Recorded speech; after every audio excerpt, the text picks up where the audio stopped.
Hello and welcome to exchange of laws. तो ऐसे कौन से कॉन्ट्रैक्ट है जिन्हें परफॉर्म करने की जरूरत नहीं है।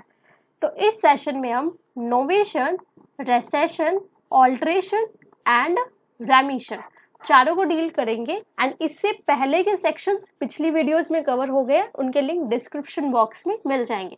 तो स्टार्ट करते हैं इस सेशन को। सबसे पहले सेक्शन 62 जिसमें नोवेशन, रेसेशन एंड ऑल्ट्रेशन तीनों से डील करता है।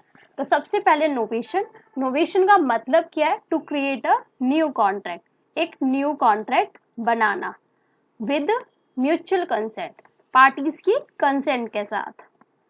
जिसका इफेक्ट क्या होगा कि जो ओल्ड कॉन्ट्रैक्ट था, जो पुराना कॉन्ट्रैक्ट था, ये सब्स्टिट्यूट हो जाएगा, ये टर्मिनेट हो जाएगा। जैसे कि एग्जाम्पल, पुराने कॉन्ट्रैक्ट की जो ऑब्लिगेशंस थी, इनको न्यू कॉन्ट्रैक्ट की ऑब्लिगेशन के साथ सब्स्टिट्यूट कर दिया जाए।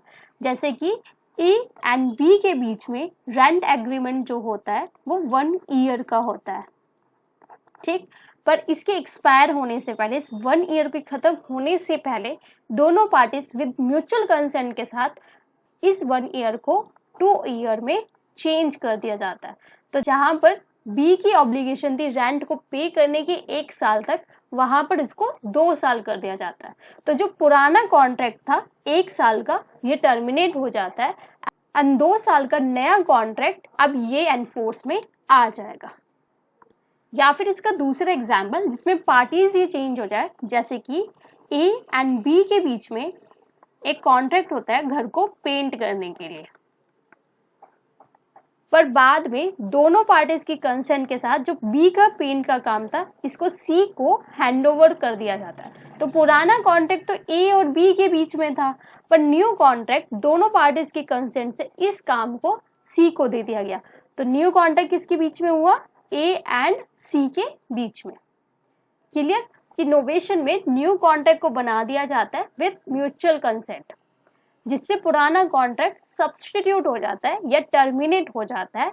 जैसे कि एग्जाम्पल, अगर किसी कॉन्ट्रैक्ट में पार्टीज की ऑब्लिगेशन को सब्स्टिट्यूट कर दिया जाए, जैसे कि एग्जाम्पल हमने यहाँ पर लिया, ए एंड बी के बीच में रेंट एग्रीमेंट था जो 1 ईयर का था, पर बाद में दोनों पार्टीज की कंसेंट से 1 ईयर एक्सपायर होने से पहले इसको 2 साल में चेंज कर दिया जाता है, ठीक। तो 1 ईयर वाला कॉन्ट्रैक्ट सब्स्टिट्यूट हो जाता है 2 साल वाले कॉन्ट्रैक्ट के साथ।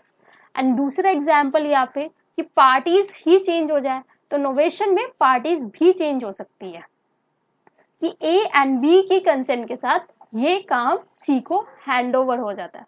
पर ध्यान रखना कि नोवेशन म्यूचुअल कंसेंट से ही होगा, एक पार्टी की कंसेंट से नहीं होगा। And now recession. तो रिसेशन का मतलब क्या है? To cancel such contract. जो कॉन्ट्रैक्ट एग्जिस्ट कर रहा था उसको कैंसिल करते हैं ना, पर यहाँ पे न्यू कॉन्ट्रैक्ट कोई बन नहीं रहा है, सिर्फ कैंसिल हो रहा है विद म्यूचुअल कंसेंट, पार्टीज की कंसेंट के साथ। एंड कॉन्ट्रैक्ट कैंसिल कब होता है? 2 सिचुएशंस में हो सकता है। एक पार्टी फेल हो जाए अपने प्रॉमिस को परफॉर्म करने में, या फिर दूसरा रीजन हो सकता है दोनों पार्टीज कंसेंट के साथ कॉन्ट्रैक्ट को टर्मिनेट कर दे, ठीक। एंड सेक्शन 64 के अकॉर्डिंग अगर एक पार्टी ने दूसरी पार्टी से कोई बेनिफिट्स रिसीव किए हैं, तो पहली पार्टी उन बेनिफिट्स को रिकवर कर सकती है। ए एंड बी के बीच में एक कॉन्ट्रैक्ट होता है घर को पेंट करने का, तो पेंट के लिए ए ने अपना घर बी की पोजीशन में दे दिया, पर बी ने उस प्रॉमिस को परफॉर्म भी नहीं किया। तो ए के पास ये राइट है कि ये अपने घर की पोजीशन को वापस ले सकता है। Clear? And same as section 65 जो void contract and void agreement की बात करता है, कि अगर किसी पार्टी ने दूसरी पार्टी से कोई बेनिफिट्स रिसीव किए हैं, तो पहली पार्टी इन बेनिफिट्स को रीस्टोर कर सकती है। क्लियर यहां तक? तो क्या चीजें थी? रिसेशन का मतलब होता है कैंसिल करना to such contract with mutual consent, ठीक। एंड कैंसिल 2 ही सिचुएशंस में हो सकता है, या तो एक पार्टी अपने या तो एक पार्टी अपने प्रॉमिस को परफॉर्म करने में फेल हो जाती है या फिर दोनों पार्टीज म्यूचुअली ही कॉन्ट्रैक्ट को टर्मिनेट कर देती है। एंड सेक्शन 64 के अकॉर्डिंग रिसेशन के केस में अगर किसी पार्टी ने बेनिफिट्स रिसीव की है तो पहली पार्टी उन बेनिफिट्स को रिस्टोर कर सकती है। एंड सेम एज सेक्शन 65 जो कि void contract and void agreement की बात करता है, अगर इस केस में भी किसी पार्टी ने बेनिफिट्स रिसीव किए है दूसरी पार्टी से तो उन बेनिफिट्स को रिस्टोर किया जा सकता है। तो ये तो था हमारा रिसेशन, नोवेशन रिसेशन हो गया। एंड अब ऑल्टरेशन। ऑल्टरेशन का मतलब है किसी कॉन्ट्रैक्ट की टर्म्स को मॉडिफाई कर देना। सिर्फ टर्म्स को मॉडिफाई हो रहा है, यहाँ पे पार्टीज को चेंज नहीं होगा, पार्टीज सेम रहेंगी।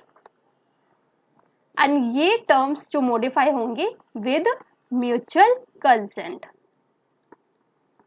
जैसे कि इसका एग्जांपल ए एंड बी के बीच में कॉन्ट्रैक्ट होता है बिल्डिंग को कंस्ट्रक्ट करने का 2 स्टोरी बिल्डिंग के लिए, पर ये कंस्ट्रक्शन अभी चल ही रहा होता है कि इनका प्लान ये चेंज हो जाता है कि अब इसको 2 स्टोरी नहीं 4 स्टोरी बिल्डिंग बनाना है। तो कॉन्ट्रैक्ट तो रिमेन सेम है, सिर्फ इसकी टर्म्स चेंज कर दी गई है, ठीक, और पार्टीज भी सेम है, तो इसको हम ऑल्टरेशन बोलेंगे। तो ऑल्टरेशन का मतलब क्या था कि सिर्फ कॉन्ट्रैक्ट के टर्म्स को चेंज करना विद म्यूचुअल कंसेंट। तो ये तो हो गया हमारा नोवेशन, रेसेशन एंड ऑल्टरेशन। अब चलते हैं रेमिशन। रेमिशन जो कि सेक्शन 63 में डील होता है। रेमिशन का मतलब होता है वेव कर देना, वेवर। प्रॉमिसी अगर चाहे तो प्रॉमिसर के परफॉर्मेंस को रेमिट या फिर डिस्पेंस कर सकती है।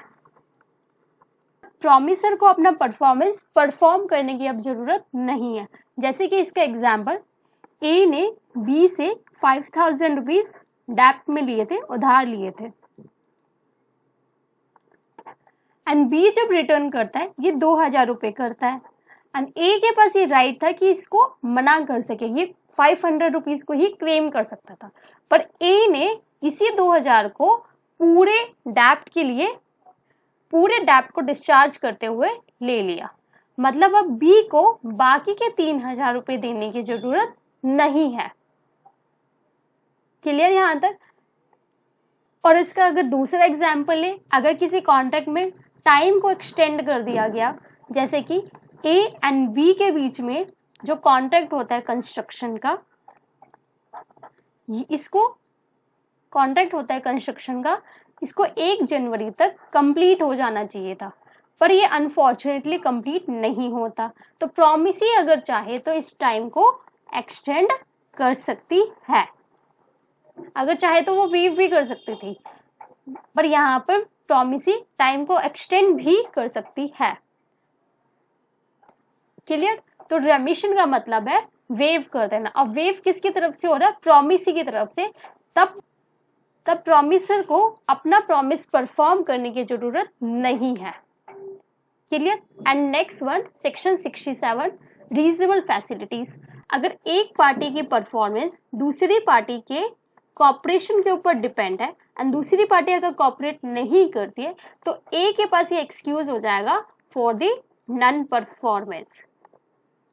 जैसे कि ए और बी के बीच में कॉन्ट्रैक्ट होता है कंस्ट्रक्शन को लेकर, पर उस कॉन्ट्रैक्ट में कुछ एडवांस अमाउंट फिक्स होता है, जो बी एडवांस अमाउंट देगा तब ए वर्क को, काम को चालू करेगा।